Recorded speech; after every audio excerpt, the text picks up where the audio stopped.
Forget crumbling ruins. We're on site for construction today. It's 2500 BC. Pharaoh Khufu has an audacious plan. Pharaoh Khufu, also called Cheops, plans the largest structure ever built by humankind. Building the pyramids of Giza faces impossible odds. It will require 2.3 million colossal stone blocks. These weigh between 2 and 80 tons each.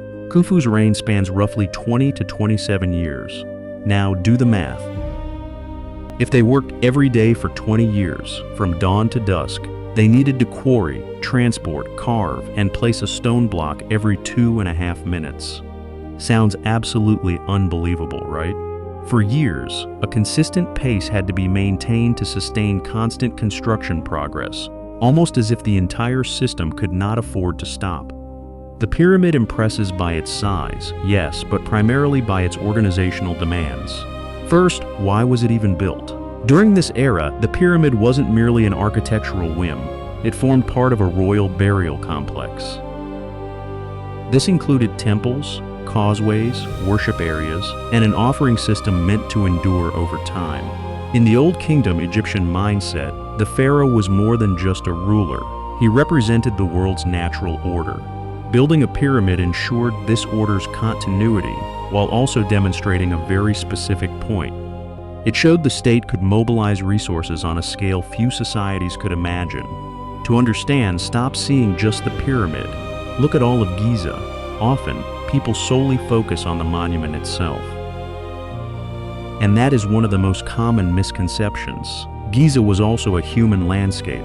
Settlements, workshops, transport routes, work areas, and administrative spaces, as well as accommodation areas designed to support the entire operation. It wasn't a beautiful city in the modern sense.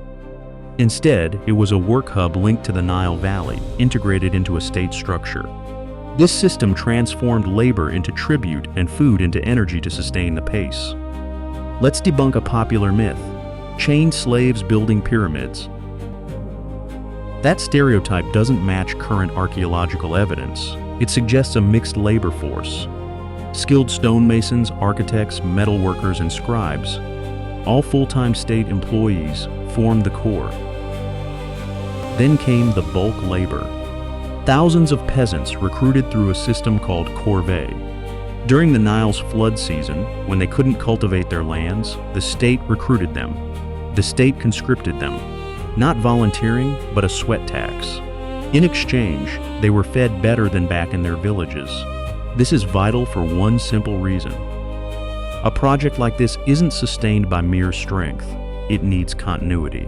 Moving stone at scale for years requires more than just manpower.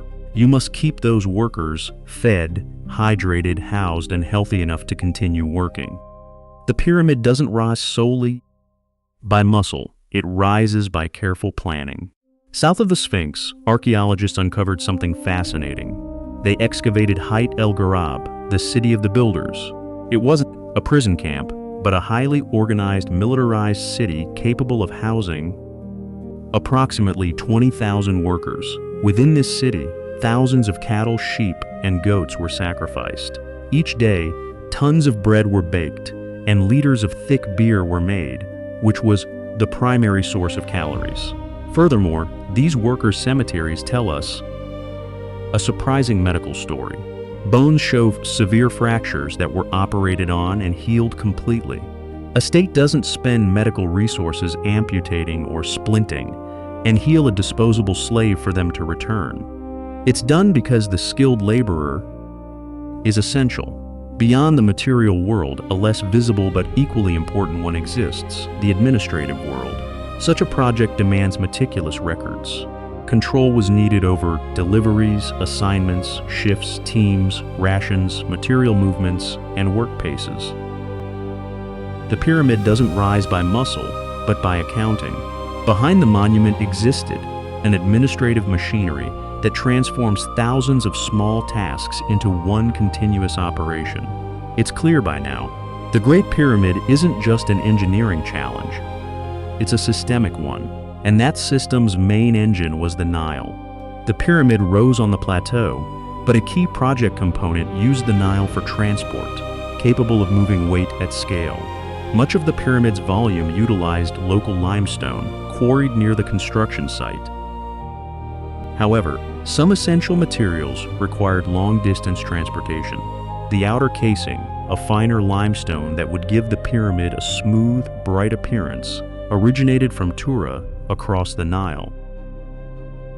For certain granite interior sections, stone came from distant quarries near Aswan, hundreds of kilometers south. Here, one of the most vital documents emerges, moving the pyramid from myth to daily routine. The Diary of Merer, discovered in 2013 at Wadi al-Jarf, Red Sea coast. Merer was an inspector, essentially a team leader. His diary records stone transport operations by boat and deliveries to the Giza area. The text's value isn't merely that it mentions stone. It shows concrete administration, defined teams, routes, workdays, and material movement. Giza was not an improvisation. It was a logistical operation. This makes us imagine the project differently, not as one isolated event, but as a continuous repetition of processes: loaded barges, movement along the Nile and associated canals, arrival at unloading areas, cargo transfer, temporary storage. Everything must align. If one section fails, the next halts. The effect doesn't stay localized. It transmits throughout the entire chain. In construction, based on daily repetition, pace is a critical resource. Next came overland transport. Egyptians used wooden sledges and ropes to move the blocks. It wasn't an easy environment. There was sand, uneven ground, friction, and extreme weight. Yet just moving stone wasn't enough. They also had to shape it with remarkable precision. This leads to another question, an inevitable one. How did they work stone without steel? For limestone, copper tools could have been part of the process. But copper alone is relatively soft. The key was abrasives like high quartz sands, doing much of the wearing while tools guided. The Great Pyramid's base is leveled within a couple of centimeters over its 230-meter length. Its sides align almost perfectly with true north, south, east, and west. They used no compasses, but observed stars, plus simple plumb lines and set squares. As the exterior rose, the interior was simultaneously planned. Corridors, chambers, and progressively sealed spaces were designed for both funerary and symbolic functions. The pyramid wasn't intended to be traversed like a habitable building. It was neither a palace nor a fortress. It was built to endure and symbolize. This isn't architecture meant for living within. Instead, it's architecture to cement power and memory. Finally, we arrive at the image most distorted over time, the completed pyramid. Today, we see an eroded, stepped mass, stripped of its outer skin.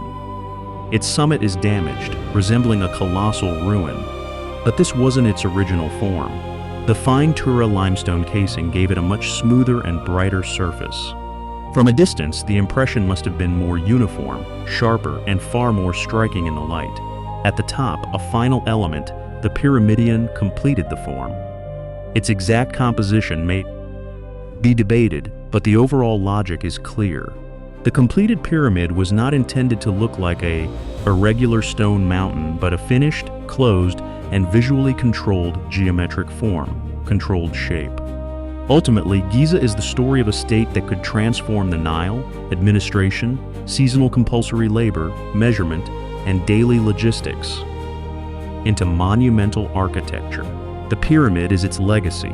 The true story was the supporting system, sustained it, and that's precisely what makes it so impressive today.